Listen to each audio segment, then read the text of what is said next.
Is that true? Aki, sa bahay nga ba ni Kimi magse-celebrate ng New Year kasama ang amang si Paulo?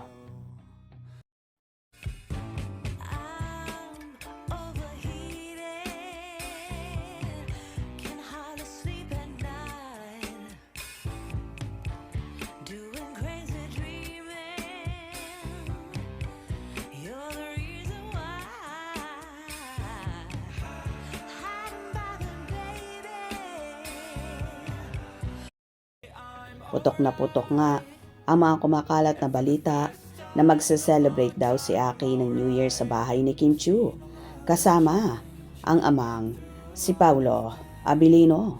Ang tanong, may katotohanan kaya ang mga balitang ito? Pero kung totoo man ito, for sure so happy si Aki at ang Kim Pao na makakasama nila ang binatilyo sa isa sa special na okasyon. Mundong punong-puno ng mga intriga at mabilis na balita. Paminsan-minsan ay mga may kwento ng tunay na nagpapainit sa puso ng mga Pilipino. Ang pinakabagong kabanata sa buhay ng Chinita Princess na si Kim Chiu at ang kapamilya leading man na si Paulo Abilino ay isa sa mga ito. Ngunit sa pagkakataong ito, hindi lang silang dalawa ang bida. Ang pagbabalik nila sa Pilipinas mula sa kanilang bakasyon sa New York ay naging mas espesyal dahil sa isang hindi inaasahang kasama ang anak ni Paulo na si Aki. Ang balitang ito ay mabilis na kumalat sa social media at naging sentro ng usapan ng mga tagahanga o ang tinatawag na Kim Pao shippers. Hindi mapigilan ang saya ng mga komento nang makita ang mga larawan at ulat na kasama ni Kim at Paulo ang batang si Aki. Ito ay isang pambihirang pagkakataon dahil alam ng lahat na si Aki ay naniniraan sa ibang bansa kasama ang kanyang ina na si LJ Reyes. Ang pagpapahayag ni LJ na iuwi muna si Aki sa Pilipinas ay itinuturing ng marami na isang malaking tagumpay sa usapin ng co-parenting at pagkakaunawaan.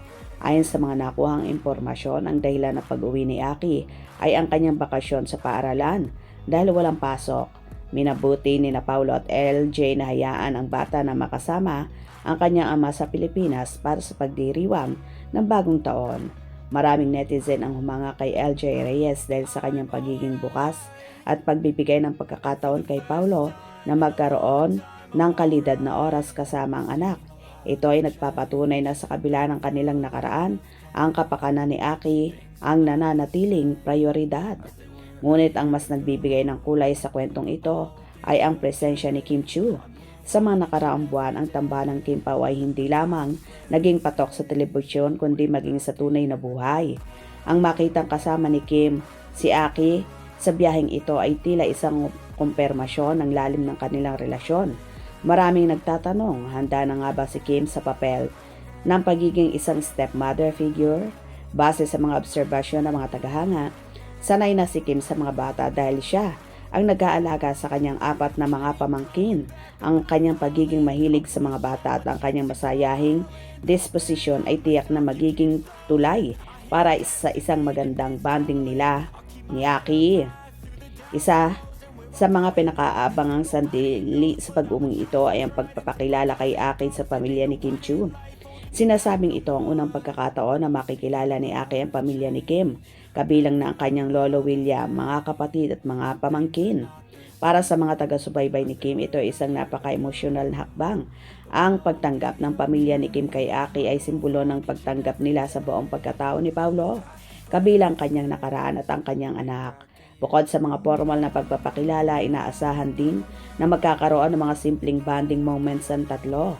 Ayon sa mga ulat, isa sa mga plano nila ay ang maglaro ng computer games, isang bagay na hilig pareho ni Paulo at ang kanyang anak. Sa ganito mga simpleng aktibidad ay mahalaga upang mas mapalapit si Aki sa kanyang ama matapos ang mahabang panahon na sila ay magkalayo.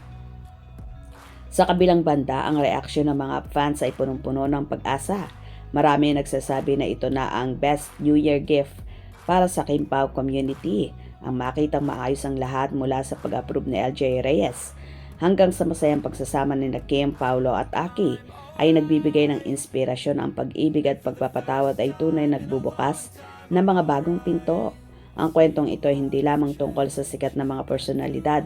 Ito ay tungkol sa pamilya, sa pagbabalikbayan at sa pagbuo ng bagong alaala sa darating na bagong taon. Hindi lamang nga paputok ang nagbibigay ng liwanag sa langit, kundi pati na rin ang mga ngiti ni Kim Paulo at Aki habang ipinagdiriwang nila ang Kapaskuhan sa lupang sinilangan. Sa huli, ang biyaheng ito ay nagsisilbing patunay na ang kaligayahan ay mas matamis kapag ibinabahagi sa mga mahal sa buhay. Habang hinihintay natin ang mga susunod na kaganapan sa kanilang homecoming, nananatiling positibo ang lahat ng ito. Ang simula ng isang mas matatag at masayang pamilya para sa Kimpaw. Ito ay isang tunay na wow na balita na nagbibigay ng saya sa bawat Pilipinong nagmamahal sa kanila. Well, kung totoo man ang balita na talagang si Aki ay nasa Pilipinas at sa bahay mismo ni Kimi magpapasko, abay, for sure magdiriwang ang buong Kimpaw Nation. At for sure, magiging memorable din ito kay Aki dahil ngayon lang siya makakapag-celebrate ng New Year kasama ang amang si Paulo. Hope you enjoyed. Please subscribe for more info.